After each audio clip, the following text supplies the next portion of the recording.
La tregua, versión narrada y explicada. Martín Santomé tenía 49 años y una costumbre casi ritual: contar el tiempo que le quedaba antes de jubilarse. No lo hacía por desesperanza ni por ansiedad, sino por una especie de cálculo íntimo que lo mantenía vivo. Cada día que tachaba en su calendario era un día menos de trabajo, un día menos de trámites, un día menos de oficina. En ese conteo minucioso encontraba una razón fría, pero eficaz, para seguir levantándose cada mañana. Vivía en Montevideo, en un departamento modesto y gris como su ánimo. Viudo desde hacía más de 17 años, la muerte de su esposa Isabel lo había dejado con 3 hijos pequeños y una soledad que se volvió costumbre. No se quejaba, había aprendido a sobrevivir sin entusiasmo, con el aire resignado de quien se acostumbra al silencio. Sus hijos ya eran adultos. Esteban, el mayor, rígido, distante, casi autoritario. Blanca, la única hija, dulce, cercana, sensible. Y Jaime, el más joven, que parecía vivir en un mundo propio. Martín los quería, sí, pero su amor se había vuelto práctico, contenido. No era un hombre de abrazos ni de palabras tiernas. Le costaba mucho mostrar cariño. Había pasado tanto tiempo administrando la tristeza que se había vuelto un experto en ocultarla. Cada mañana repetía el mismo recorrido. Se levantaba, desayunaba sin apetito, caminaba por las mismas calles hasta la oficina, saludaba a los mismos rostros cansados, se sentaba en su escritorio y revisaba papeles que no le interesaban. El reloj de la pared, las hojas del calendario y el ruido de las teclas de las máquinas de escribir eran los sonidos que marcaban su rutina. La oficina de Santomé era un reflejo de su vida, ordenada, gris, sin sorpresas. Era un jefe correcto, aunque distante. No levantaba la voz, pero su silencio bastaba para imponer respeto. Sabía que sus empleados lo consideraban justo, aunque algo frío. Y quizás lo era. Después de todo, hacía mucho que había dejado de esperar algo distinto de los días. A veces, en medio del tedio, Santomé recordaba a Isabel, no como una pasión ardiente del pasado, sino como un recuerdo suave, casi nebuloso. Había aprendido a vivir sin ella, pero no a llenar su ausencia. Desde su muerte no había vuelto a amar. Ni siquiera lo había intentado. Había tenido encuentros, sí, alguna que otra aventura pasajera, pero nunca algo que lo hiciera sentir vivo de verdad. Aquella mañana, como tantas otras, repasaba mentalmente sus días por venir. Faltaban 6 meses y 23 días para su jubilación. Ese número le sonaba a promesa, a descanso, aunque no supiera exactamente de qué quería descansar. A veces, mientras escribía un informe, pensaba que cuando llegara la jubilación tendría tiempo para leer, caminar o simplemente quedarse mirando la lluvia caer. Pero en el fondo sabía que, cuando ese momento llegara, lo esperaría el mismo vacío, solo que sin el pretexto del trabajo. Era un hombre metódico. Cada pensamiento, cada gesto, cada palabra parecía tener su horario. Y sin embargo, había algo en el aire que pronto empezaría a alterar esa quietud. Aún no lo sabía, pero el destino estaba a punto de interrumpir su calma con una presencia inesperada. Aquel lunes, cuando entró en la oficina, la vio por primera vez. Se llamaba Laura Avellaneda. Una muchacha joven, de rostro sereno, mirada discreta, que parecía concentrarse en su trabajo con una madurez que sorprendía para su edad. No era hermosa en el sentido clásico, pero tenía algo distinto, una especie de transparencia, una calma que contrastaba con la rigidez del ambiente. Martín la observó por unos segundos, sin intención alguna. Solo notó su forma de escribir, su postura, la delicadeza con la que respondía cuando alguien le hablaba. no le dio más importancia. Al menos no ese día. La jornada siguió como siempre, entre papeles, sellos y murmullos. Pero aquella figura nueva quedó registrada en su mente, sin que él mismo lo advirtiera. Esa noche, al llegar a su hogar, Martín encendió la radio y se dejó caer en su sillón. Era una costumbre que lo acompañaba desde hacía años, dejar que las voces ajenas llenaran el silencio. Blanca lo saludó con afecto, le sirvió la cena y le contó alguna anécdota del día. Era la única que intentaba conversar. Esteban, en cambio, apenas levantó la vista del periódico. Jaime, como siempre, estaba ausente en su propio mundo, lleno de pensamientos que nadie comprendía. Martín los observó con esa mezcla de ternura y extrañeza que sentía cada vez que los veía juntos.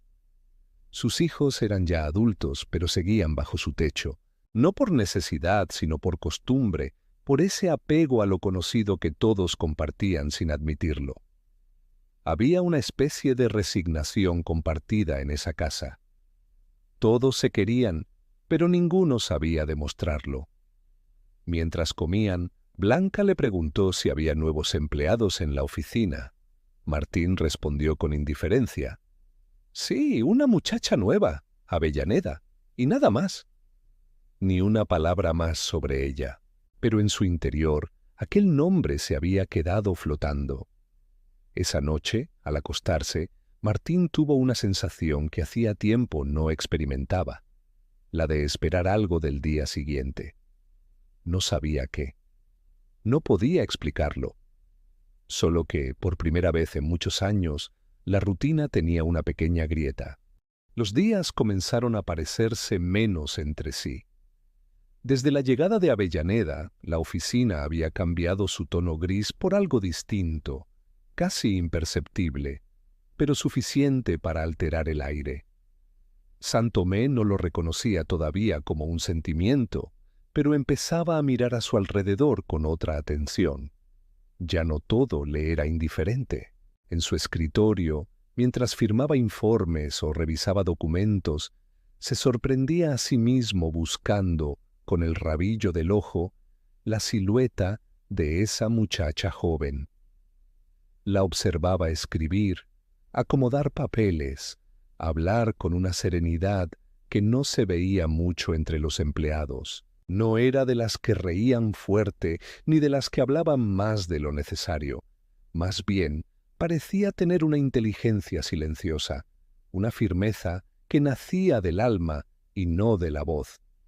Martín comenzó a descubrir que había en ella algo que no podía definir, una especie de pureza que contrastaba con el desgaste del mundo que lo rodeaba. Y esa sensación lo inquietaba, lo sacudía de su monotonía. Cada vez que Avellaneda le entregaba un informe, él notaba algo en su mirada. No era sumisión, ni timidez, era respeto y tal vez un leve reconocimiento. Esa forma de mirarlo sin miedo lo desarmaba. Una tarde, al cruzar unas palabras triviales sobre un expediente, sintió algo que no esperaba: nerviosismo. Como si, después de tantos años de silencio interior, algo se atreviera a moverse dentro de él. Esa noche, al volver a casa, encendió la lámpara de su escritorio y abrió su cuaderno personal. Era su diario, un refugio silencioso donde anotaba pensamientos dispersos. No esperaba que nadie lo leyera. Escribió algo que lo sorprendió incluso a sí mismo. Hoy he sentido que todavía estoy vivo.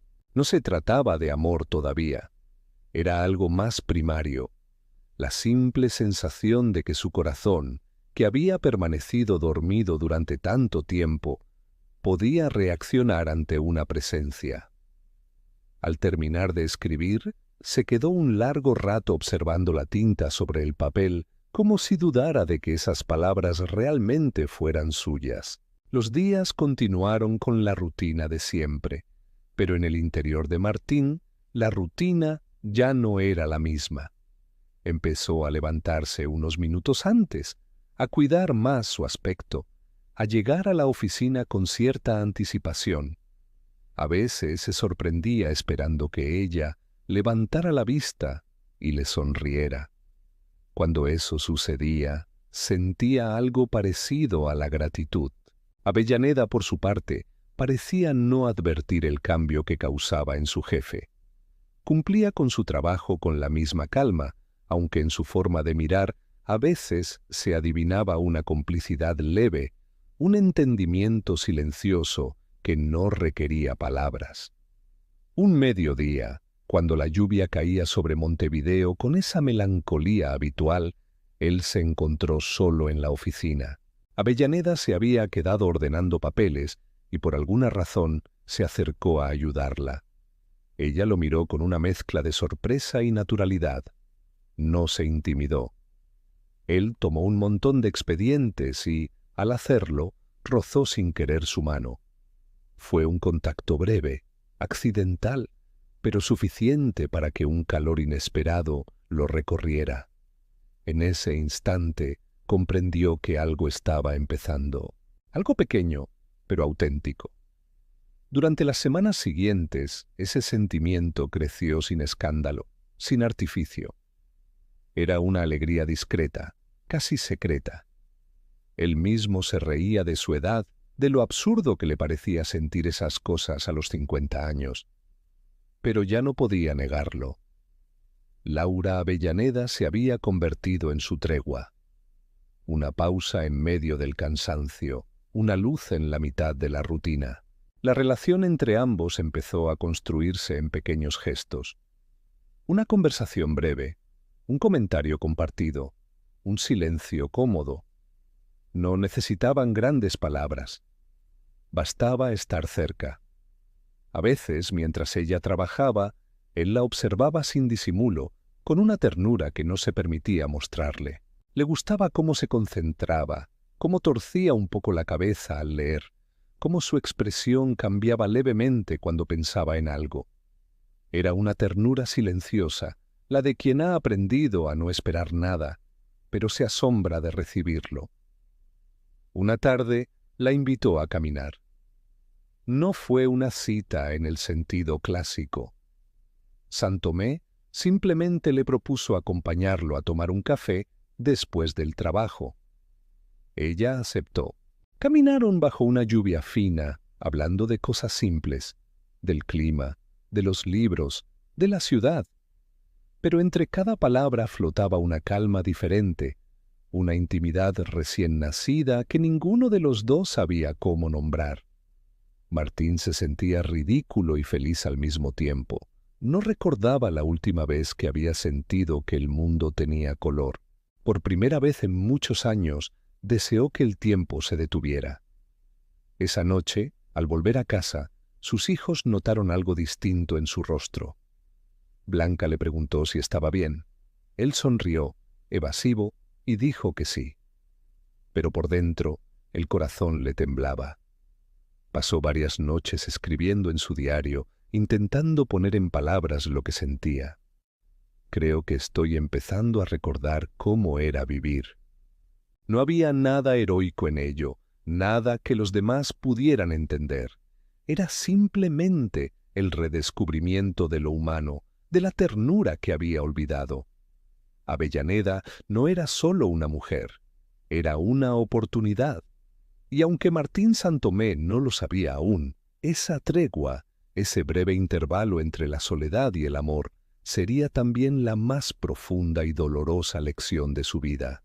Los días que siguieron a aquel café fueron distintos. En la oficina, las miradas entre Martín y Avellaneda comenzaron a tener un peso nuevo. Ya no eran simples intercambios de cortesía. Había algo más, un lenguaje no dicho, una complicidad que iba creciendo en los gestos, en las pausas, en los silencios. No había declaraciones ni promesas.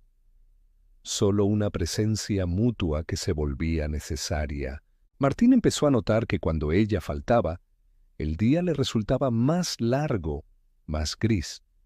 Y cuando estaba allí, cuando podía escuchar su voz o verla concentrada en sus tareas, Todo parecía cobrar sentido. Una tarde, después del trabajo, coincidieron otra vez en la puerta. La lluvia los sorprendió sin paraguas y sin pensarlo mucho, caminaron juntos bajo el aguacero. Ella se reía, divertida por el absurdo del momento. Él, empapado pero feliz, se dio cuenta de que no recordaba la última vez que había reído de esa manera. La invitó a un café y esta vez hablaron de ellos. Martín le contó sobre su esposa fallecida, sobre sus hijos, sobre los años de rutina y el miedo a la vejez. Avellaneda lo escuchó con atención, sin interrumpir, con una mirada que no juzgaba. Cuando él terminó, ella sonrió con dulzura y le dijo: «No todos los finales son finales, a veces son pausas». Esa frase se le quedó grabada. Desde esa noche, algo cambió definitivamente. Martín empezó a buscarla con una torpeza tierna, con esa mezcla de timidez y esperanza que solo tienen los que creyeron que el amor ya no era posible. Y ella lo aceptó sin condiciones. Su relación no necesitó grandes escenas. Creció con naturalidad, como si el destino los hubiera estado guardando el uno para el otro. Comenzaron a verse fuera del trabajo.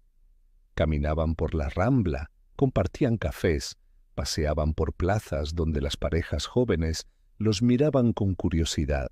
Martín se sentía renacer. Todo lo que antes le resultaba rutinario, el amanecer, el olor del café, el rumor de la lluvia, adquirió un significado nuevo. Era como si la vida hubiera recuperado sus colores. En su diario escribió: «Avellaneda me ha devuelto a la juventud. No la del cuerpo, sino la del alma. A veces me descubro pensando en el futuro con ella, y eso me asusta, porque hacía años que no soñaba». Sus hijos, en cambio, no comprendían lo que estaba ocurriendo. Esteban, el mayor, lo observaba con desaprobación. No podía entender que su padre, un hombre serio y a punto de jubilarse, se comportara como un adolescente enamorado. Blanca, en cambio, lo defendía. Veía en su padre algo que nunca antes había visto: una luz en los ojos, una suavidad que lo humanizaba, y Jaime, el más distante, apenas opinaba. En una de las cenas familiares, Esteban hizo un comentario mordaz: «A tu edad, papá, lo que uno necesita es descanso, no complicaciones». Martín lo miró con calma, pero en su interior sintió un dolor profundo. No por la crítica, sino por darse cuenta de que sus propios hijos lo veían como un viejo acabado.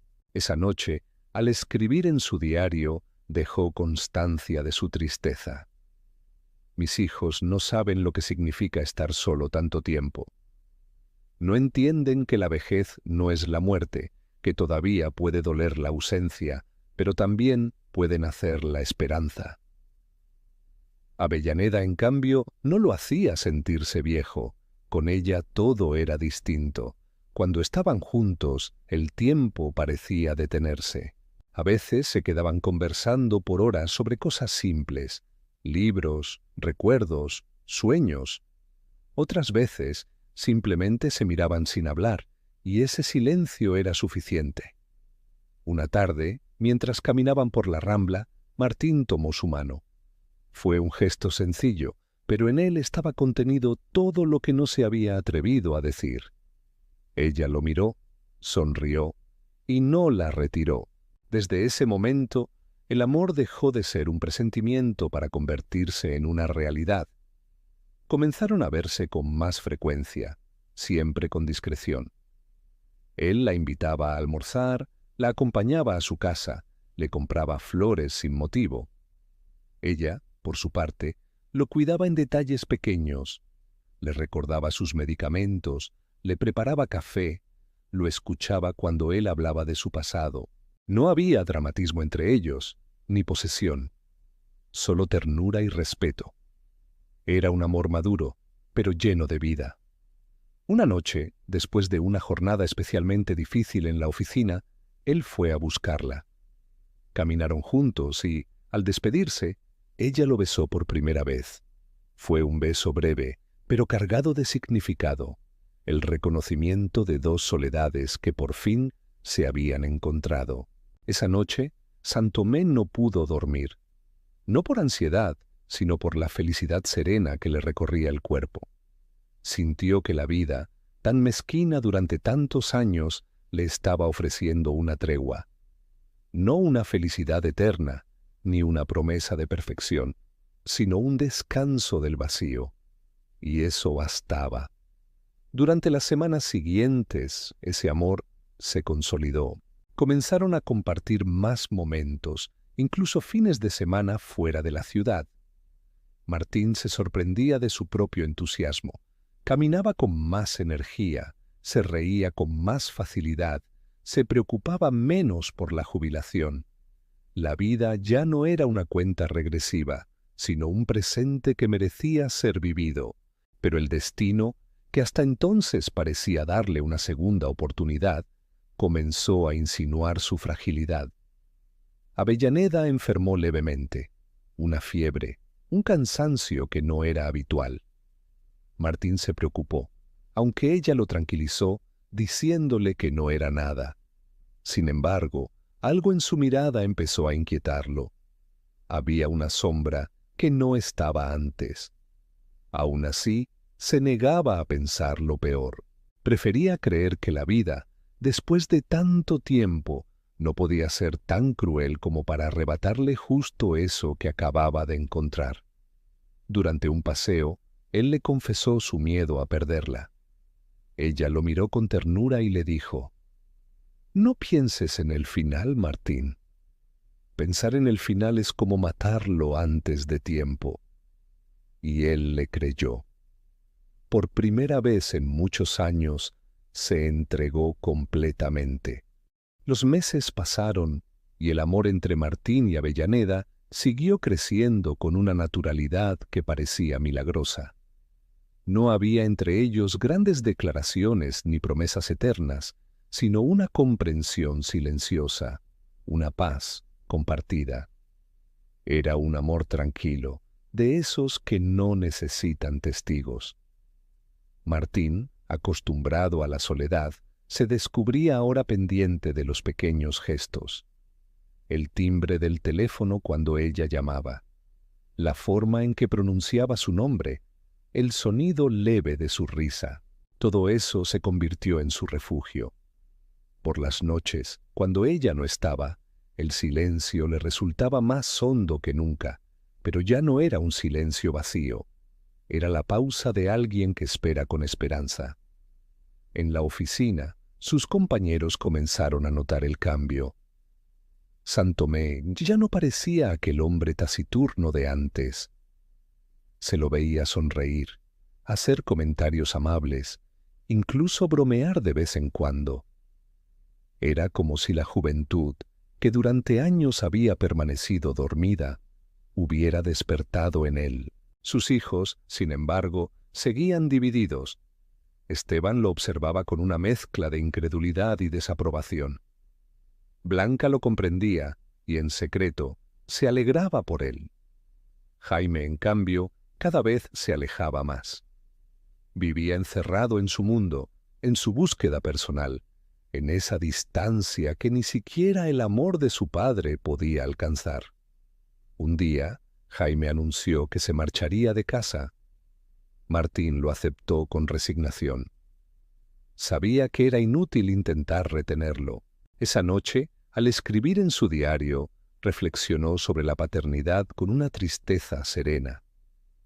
Uno cría a los hijos para que sean libres, pero cuando lo logran, se siente un vacío imposible de llenar. Mientras tanto, Avellaneda seguía siendo su luz. Ella no intentaba cambiarlo, solo lo acompañaba. A veces, mientras caminaban juntos, él pensaba que quizás esa era la verdadera forma del amor. No el fuego ardiente de la juventud, sino la calma que nace de la comprensión mutua. Pero el cuerpo de Avellaneda empezó a dar señales de algo extraño. Al principio fue solo cansancio, luego dolores leves, una palidez que se acentuaba con los días. Martín insistió en que fuera al médico, pero ella, siempre tan prudente, postergaba las consultas. Decía que era estrés, que pronto pasaría, hasta que un día no llegó a la oficina. Ni una llamada, ni una nota. Martín esperó con impaciencia, tratando de convencerse de que era solo un resfrío, una indisposición cualquiera. Pero al día siguiente, cuando fue a buscarla, lo recibió la noticia que lo dejó sin aliento. Avellaneda había muerto. No hubo aviso previo, ni despedida, ni explicación suficiente. Solo la realidad brutal de una pérdida repentina. Martín sintió como el mundo se vaciaba de sentido en un solo instante. Volvió a casa como un hombre que camina sin rumbo. No lloró enseguida. El dolor le cayó encima con una lentitud cruel, como una sombra que se extiende sin remedio. Durante horas permaneció sentado, sin hablar, sin moverse, sin pensar. Era el mismo silencio de cuando murió Isabel, pero ahora más cruel, porque esta vez él había vuelto a creer en la vida. En los días siguientes escribió en su diario: «Todo se acabó. No sé si fue un castigo o una broma del destino. Cuando la vida parecía perdonarme, me recordó su verdadera naturaleza. Nada dura, nada se queda». Los amigos y compañeros intentaron consolarlo, pero él apenas los escuchaba. El trabajo volvió a ser mecánico. La oficina, que antes se había llenado de luz por la presencia de Avellaneda, volvió a ser el mismo espacio gris de siempre. Las paredes parecían más frías, los papeles más pesados. Cada rincón le recordaba algo de ella. La silla donde se sentaba, el timbre de su voz, la manera en que sonreía sin ruido. Martín trataba de seguir adelante, pero el vacío era inmenso. No podía odiar a la vida, pero tampoco podía perdonarla. Un día, al salir de la oficina, caminó hasta el lugar donde solían encontrarse. El café estaba igual, la misma mesa, el mismo olor a café recién hecho. Pidió 2 tazas, por costumbre. Cuando el mozo le preguntó si esperaba a alguien, Santomé solo sonrió con tristeza. «Sí, pero no creo que venga». Esa noche escribió su última entrada en el diario. «Ahora todo vuelve a ser como antes, solo que más triste. Ya no tengo esperanza, pero al menos tuve una tregua. Una tregua corta, hermosa, que me hizo recordar que el corazón todavía puede despertar, aunque sea para volver a dormirse después. No me quejo, no puedo quejarme. Durante un tiempo, la vida fue buena conmigo». Guardó el cuaderno en su escritorio, apagó la luz y se quedó mirando por la ventana. La lluvia caía, lenta, constante, como al principio de todo. En esa lluvia reconoció algo, el mismo sonido que lo acompañó durante años, pero que ahora ya no dolía igual. Había en su tristeza una aceptación tranquila, una madurez que solo tienen los que han amado de verdad. Martín Santomé sabía que lo que había vivido con Avellaneda no era una historia de amor cualquiera. Era su respiro, su pausa, su tregua con la vida. Y aunque el final lo devolvía a la soledad, ya no era el mismo hombre que había sido antes de conocerla. Había comprendido que incluso en medio de la rutina, la existencia puede ofrecer un instante de luz, un milagro fugaz. Y a veces, ese instante basta para justificar toda una vida. Reflexión final. La tregua como pausa en la vida. La tregua no es solo la historia de un amor tardío. Es la historia de un hombre que descubre después de años de rutina y soledad que la vida puede ofrecer pausas inesperadas, momentos de luz que lo sacan de la monotonía. Martín Santomé es un reflejo de muchos, seres humanos que pasan por la vida midiendo los días, contándolos como si fueran simples casillas en un calendario, olvidando que cada jornada es irrepetible. El título del libro, La tregua, adquiere su verdadero sentido al final. El amor que San Tomé vive con Avellaneda no es eterno, pero es suficiente para transformar su existencia. Es una pausa en medio del tiempo que parecía condenado a la rutina y al vacío, un intervalo donde la felicidad, aunque breve, tiene un valor inmenso. Esa tregua le enseña que la vida, incluso con sus pérdidas y sus finales inevitables, puede sorprender con momentos de belleza y ternura.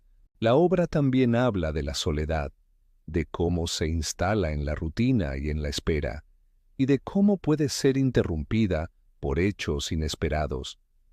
San Tomé, a lo largo de su existencia, aprende que la felicidad no siempre llega en la juventud ni con grandes gestos. A veces se manifiesta en gestos simples, silenciosos, compartidos con alguien que entiende nuestro mundo interior. El diario de Martín funciona como espejo de su alma.